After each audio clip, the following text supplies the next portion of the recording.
Hello everyone and welcome back to the channel, or welcome to the channel if you're a brand new subscriber or a brand new viewer. My name is Kyle and today let us talk about Terminator 2 Judgment Day. This film celebrates its 30th year anniversary this month and I am so excited to finally review this movie. Before we get into this, spoilers everywhere throughout this review because I will be talking about the entire film.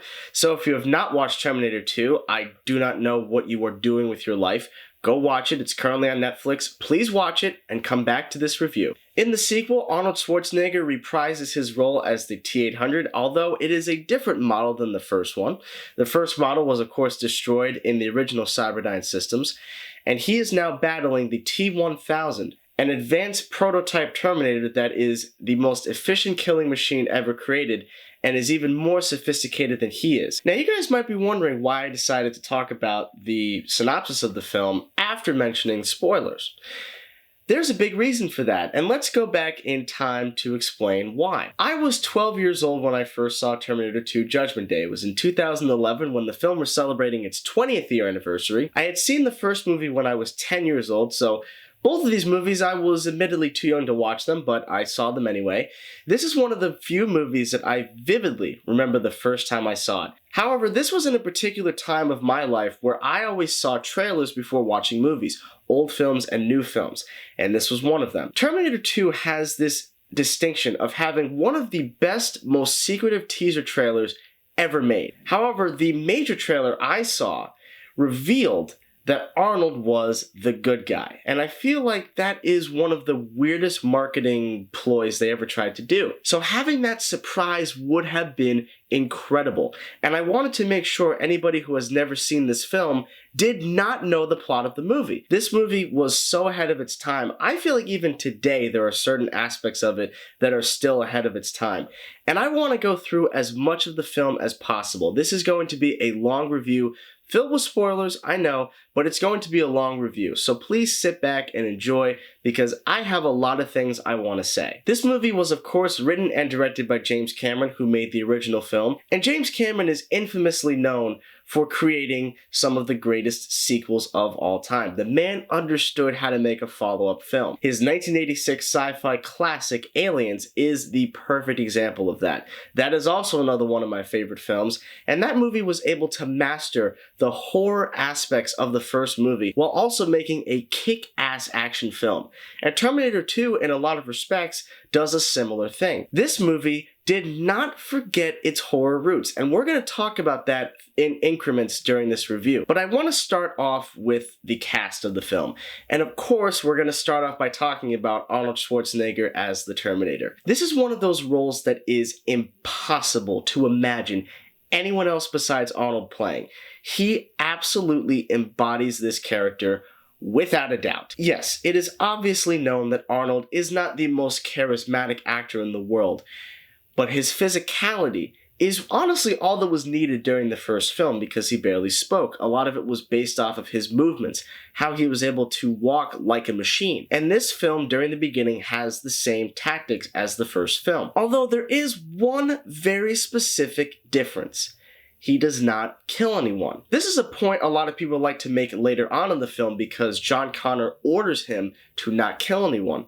However, if you're watching this film very carefully during the opening bar scene, once Arnold says, "I need your clothes, your boots, and your motorcycle," you have to realize that even though he threw someone out of a window, threw someone onto a fryer, and stabbed somebody, he didn't kill anyone.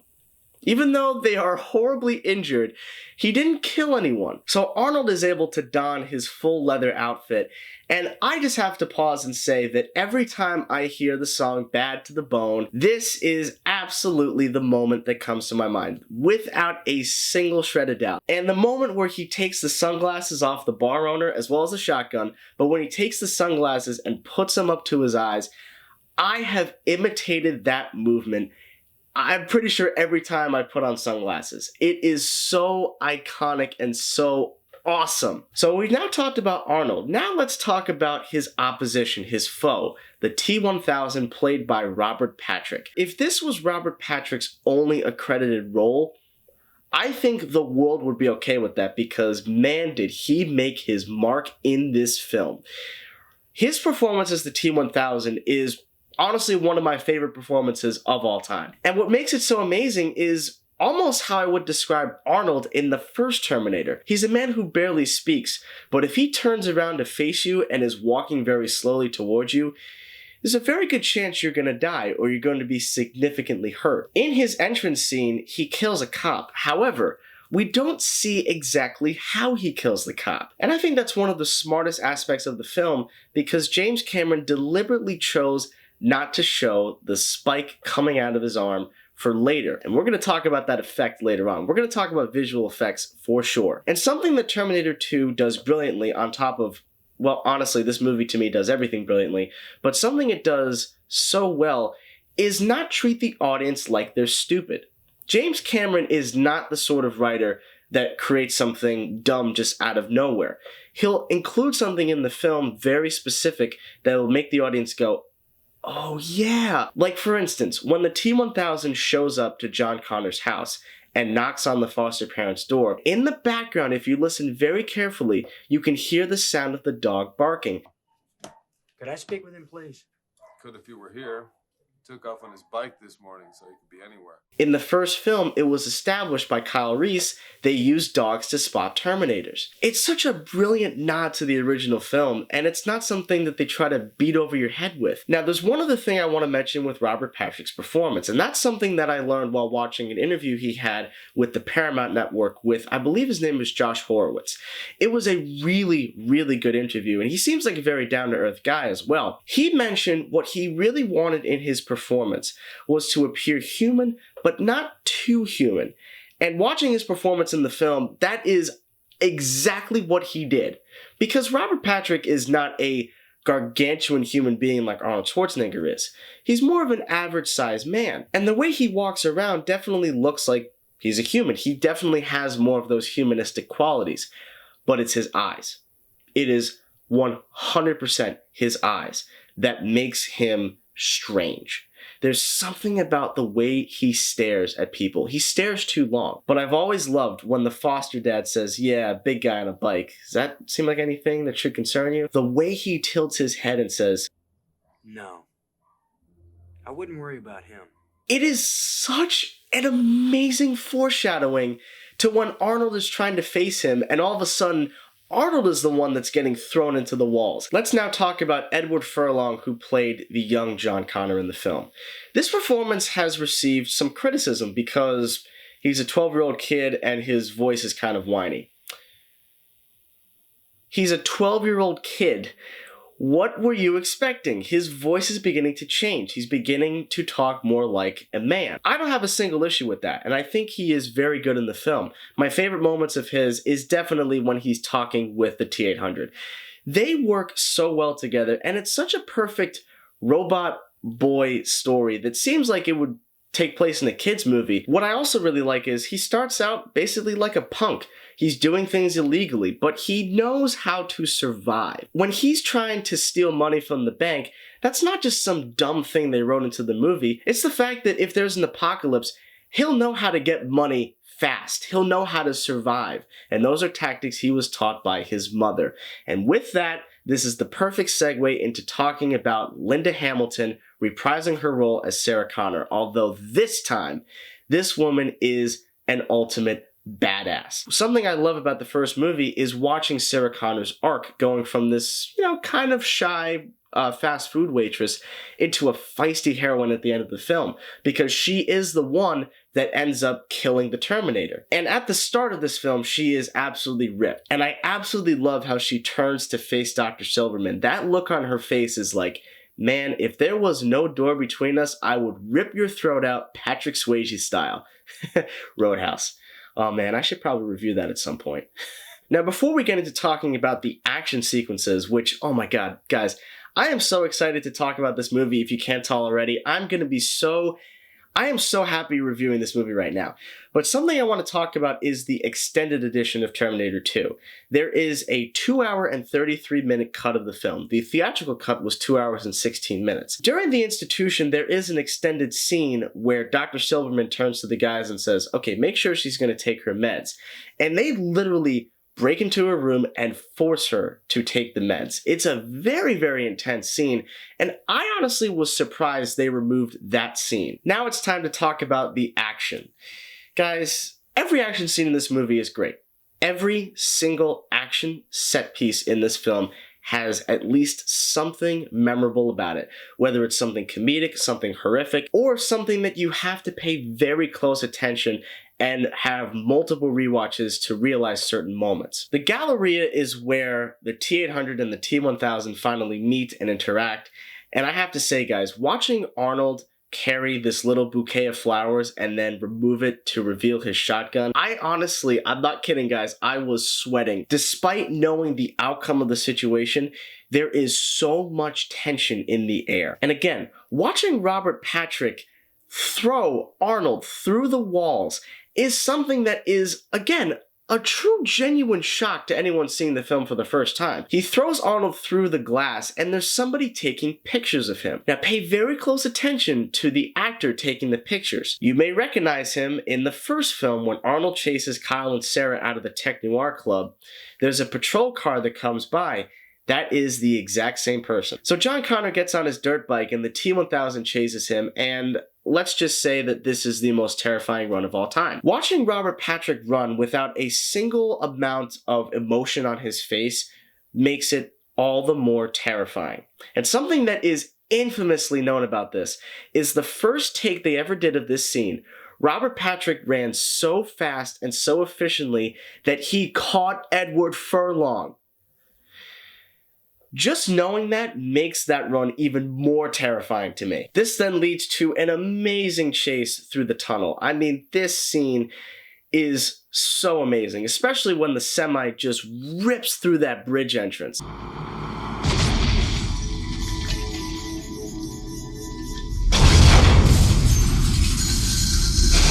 The T-1000 will not stop no matter what. Running, getting into cars, it won't stop from murdering John Connor. Again, it's something that's very obvious, but it's something that you feel watching these scenes because it's so well displayed visually. And Arnold riding the motorcycle with the shotgun in one hand firing is amazing. And this is the perfect time to talk about both sound effects and visual effects. The sound effects in this movie are so amazing and so impressive that they were actually used during the remastering of the original Terminator. The sounds of Arnold's shotgun, which sounds like a cannon, were definitely used during the first film's remastering. And the sound of the tanker exploding during the tunnel chase is the exact same sound they used when they remastered the semi exploding towards the end of the first film.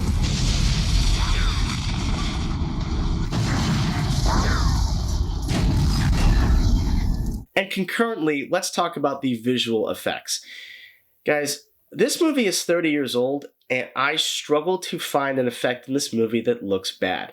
There are a couple of blue screen projection shots, and we'll talk about some of those later on. There are no CG effects in this movie that look bad. Everything holds up extremely well. And I was watching just the basic Blu-ray version of the film, which is what they uploaded onto Netflix. There is a remastering of Terminator 2 Judgment Day, which I have seen, and I have to say that even though some of the color correction does make the movie look a little bit more modern, it is probably the best remastering I have ever seen for a film outside of the Criterion Collection releases. It looks stunning, but it looks stunning both ways. And even in the original version, those effects look incredible. The T-1000 walking out of the fire, you're using a realistic, tangible object in existence to be able to morph it into CGI. That is absolutely stellar. And they had no blueprints for it back then. They were using their basic imagination and hoping that the effects look good. To reiterate, I love the chemistry between John Connor and the T-800. They honestly work so well together. And the next sequence where they're alone at night is a very pivotal scene because John Connor tells the Terminator, "You cannot kill." You just can't go around killing people. Why? What do you mean why? 'Cause you can't. Why? And it's something that is so genuine because even before he said that, as I stated before in this review, Arnold is not seen killing anyone in the film. The only thing he kills is the T-1000. And that makes perfect sense because that's the antagonist of the film. This is intercut with the foster mom, killing the foster dad in an effect that honestly chills me to this day. That thing looks so real. It literally looks like he's being impaled through the mouth. To this day, I'm like, how the hell did they do that? It looks so real. And by the way, the foster mom is played by Janette Goldstein, who was also in James Cameron's Aliens as Vasquez. Right before they get into the institution, John says, put your hand up, say you swear you won't kill anybody. Arnold gets off the bike and shoots the guard in the legs, opens up the gate, comes back and says, he'll live. Oh my god, that is honestly one of the funniest lines, I think, of all time. During this institution scene, I want to reiterate the fact that Terminator 2, despite being a major action blockbuster, still has those horror roots of the original, and it does not forget that. Watching the T-1000 morph into the guard, which by the way, with this scene, they used twins. It wasn't the kind of thing where they had to use a blue screen or have one actor stand in one position, one in the other, and try to frame it correctly. They used twins. A very effective method. But all of a sudden, the T-1000 stabs him through the eye. I saw that when I was 12. Like, damn. But the other moment of horror, which to me is the bigger one, is when Sarah is about to escape. She's about to enter the elevator, and out comes the T-800. Now, in her eyes, this looks exactly like the machine that within just 24 hours of her life, murdered her closest friends, killed her mother, and her lover, had that machine get blown up, and the top half of it still survived and continued chasing her through the factory. Her reaction to this scene is honestly one of my favorite acting moments ever. And I like the fact that you can't even hear the full scream. James Cameron decided to lower the decibel meter for it. And it works so effectively. We know that this woman is absolutely terrified. It's like her greatest fear, the thing that she's trying for years to say doesn't exist, it's staring her right in the face. Her reaction is so good. Oh, and did I mention how great the visual effects are? Because here's another one.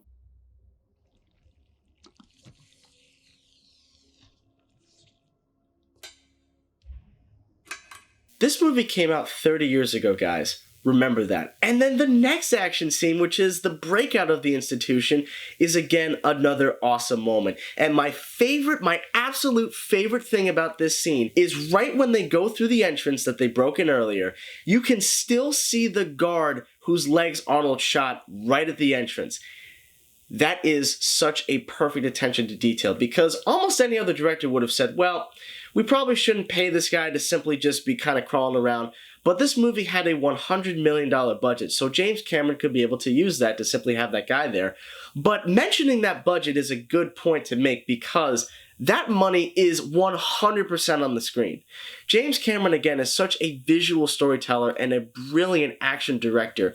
Every moment on screen feels believable. Every glass that gets shattered, it is so brutal and uncompromising. And we can't forget this gem of a line.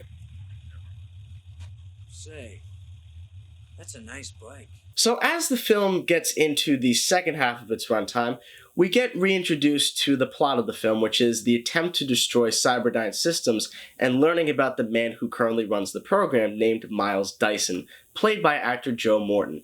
Now, I would like to pause the review for 5 seconds and just state that Joe Morton was a man who went to Hofstra and graduated from it. So from one Hofstra graduate to another Hofstra graduate, I salute. His performance in the movie is great, and we're going to talk about the best part of his performance. Don't worry, I'm going to get to it. We all know that Terminator 2 is on a high pedestal already, but it's able to reach an even higher pedestal with its smaller, more intimate moments of dialogue.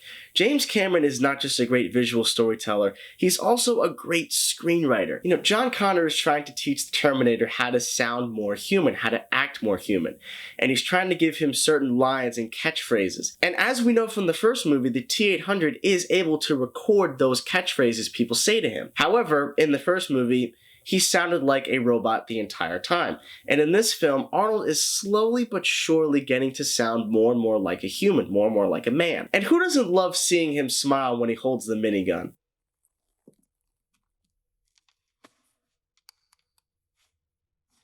But my absolute favorite moment is when the T-800 asks John Connor, "Why do you cry?" as a machine, it doesn't understand that brand of human emotion because it's a machine. It doesn't have tears. And it's a great way to separate the fact that the T-800 is a machine. No matter what, that is never going to change. But he can understand human behavior to an extent. Unfortunately, some of the sequels tried to do that, and, well, they were all bad. So we talked about sound effects and visual effects earlier. I want to talk about practical effects, the use of miniatures and the use of models and animatronics. This film is the gift that keeps on giving, obviously. When Sarah has her nightmare of the city of Los Angeles getting destroyed, all of those were miniatures and little scale models, but it looks so amazing to this day. Sarah goes over to Dyson's house to assassinate him, and again, the acting from Linda Hamilton in this scene is so good. Like Robert Patrick, I've always wished they were in more movies. I've always wished I'd seen Linda Hamilton in more films. And speaking of practical effects, Arnold ripping his arm off to show his endoskeleton arm, wow. In the first film, they were teasing how good of an effect that can be with the T-800 removing parts of his skin and watching his hands move just like this. But in the second film, it was literally taking everything that was good or great about the first movie and making it excellent. In my eyes, Terminator 2 does what every sequel should do. Be bigger and broader, but not dumber. There's nothing about this movie that feels dumbed down from the first film. Everything feels so efficient. Throughout every action sequence, there is never a moment of incomprehension.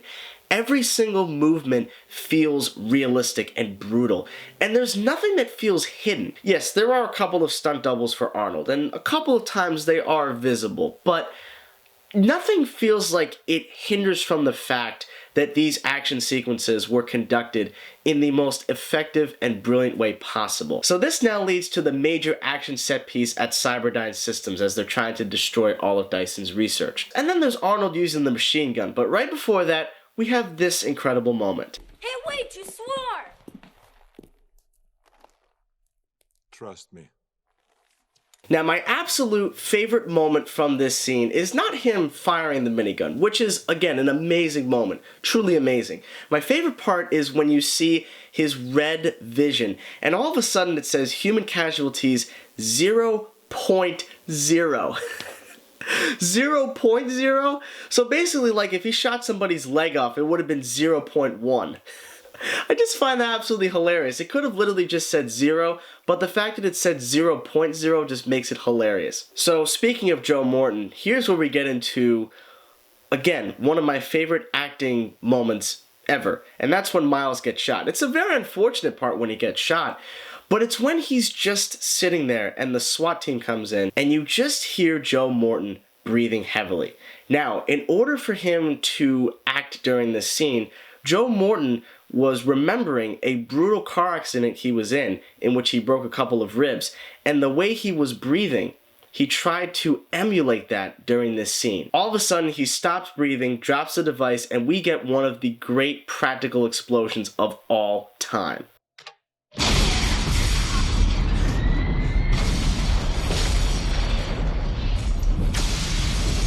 And how do you make this action scene even more amazing? You have the T-1000 in there, going through a window on the motorcycle and jumping onto a helicopter, entering that helicopter, and saying a line that Arnold used in the first film. Get out.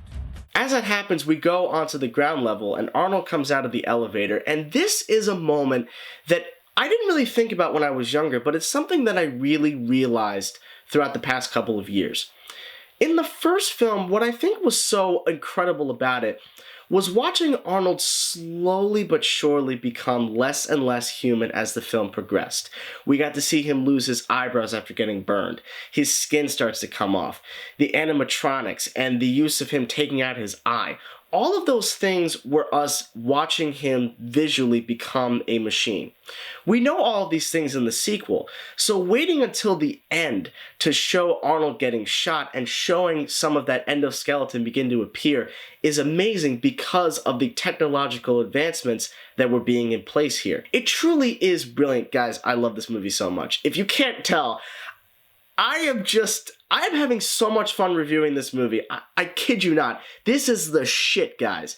And it's amazing rewatching this movie because it is still just as effective and kinetic a film as the first time I saw it. And as if your blood hasn't boiled from the incredible visceral excitement of this movie, we get a helicopter chase on the freeway. Now, in order to shoot this scene on the freeway, they turned off 50% of the lights.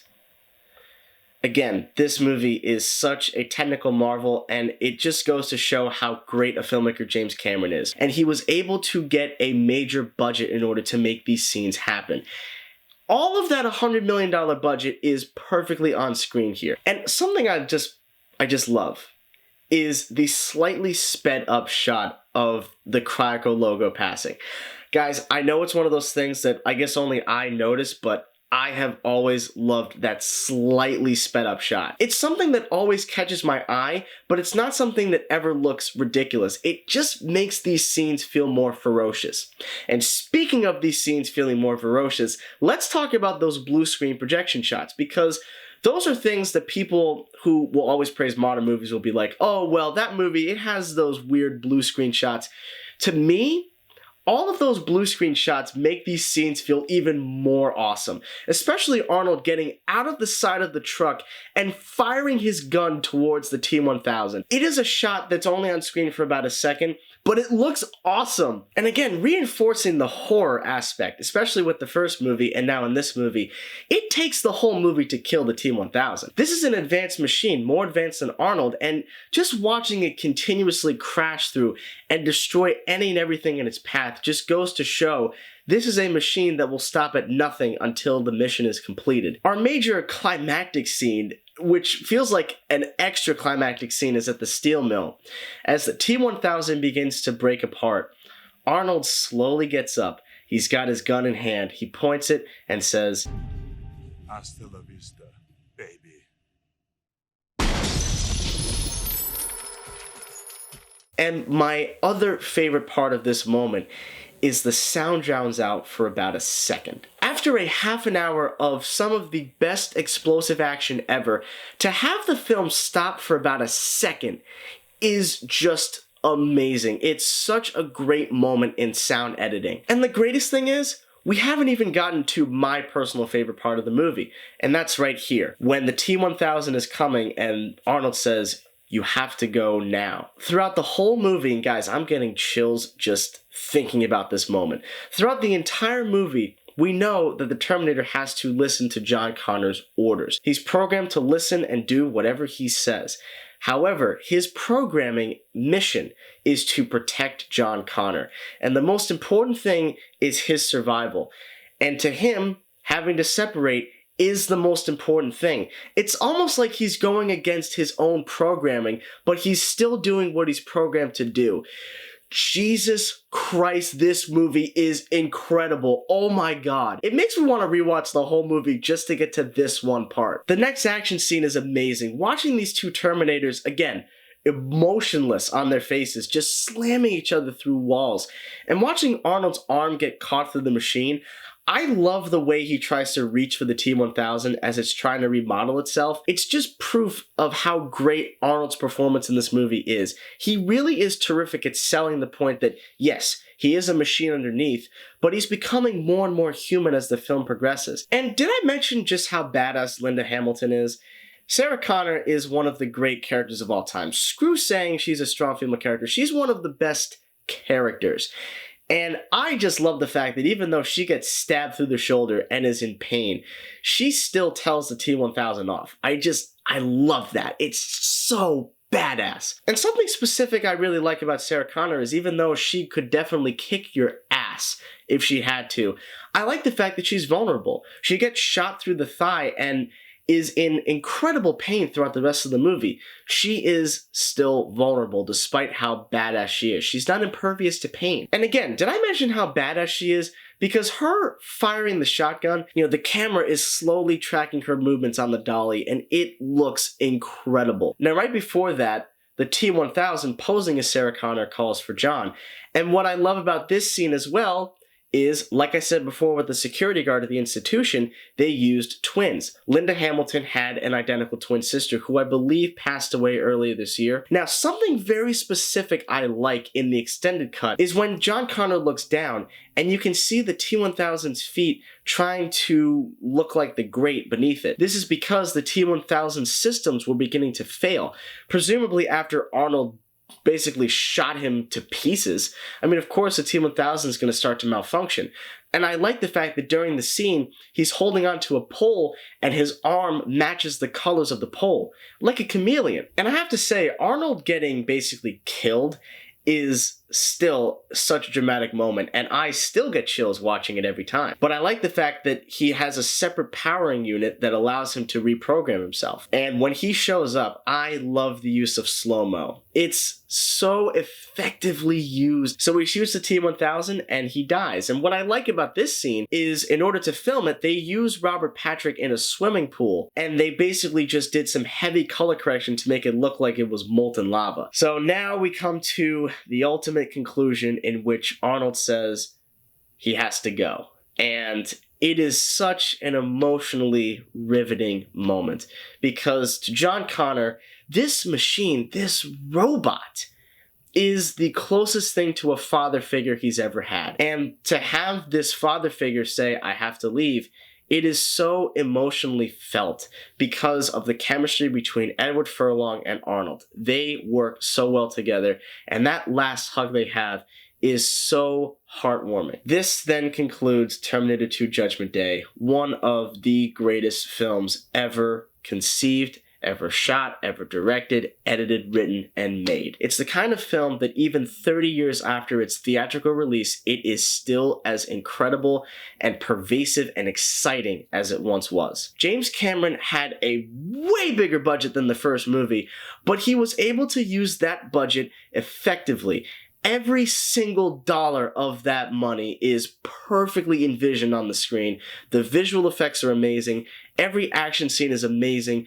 All the performances are top notch. The pacing of this movie, I never even talked about that. The pacing of this movie is so good. There is never a slow or dull moment.